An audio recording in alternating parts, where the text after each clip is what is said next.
నెల్లూరు జిల్లా కోవూరు నియోజకవర్గం మాజీ ఎమ్మెల్యే ప్రసన్నకుమార్ రెడ్డిపై వైఎస్ఆర్ కాంగ్రెస్ పార్టీ అధినేత జగన్మోహన్ రెడ్డి చర్యలు తీసుకోకపోవడం యావత్ భారతదేశ మహిళలను అవమానించడమేనని తిరుపతి టీడీపీ నియోజకవర్గ ఇన్ఛార్జ్ మన్నూరు సుగుణమ్మ మండిపడ్డారు. ప్రతి ఒక్కరికి కూడా ఆమె ఒక శాసనసభ్యురాలు పొలిటికల్గా మనం ఏమైనా కూడా అనుకుంటాం.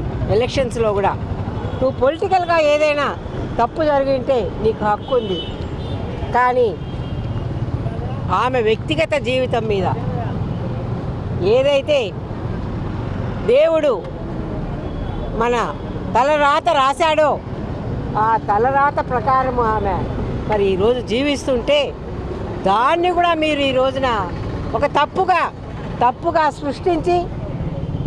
సృష్టించి మీరు మరి అనరాని మాటలతో మరి మీకు ఆ మాటలు నోట్లో అయినా ఎట్లొస్తాయి. ఒక సంస్కారహీనుడైనటువంటి మాట్లాడేటువంటి మాటలు ఆయన ద్వారా మరి ఈరోజు సోషల్ మీడియాలో ప్రతి ఒక్కరు కూడా విన్నటువంటి ప్రతి ఒక్క మహిళ, ప్రతి ఒక్క పౌరుడు కూడా ఈ రోజున రాష్ట్ర వ్యాప్తంగా కూడా బాధపడుతున్నటువంటి సన్నివేశం.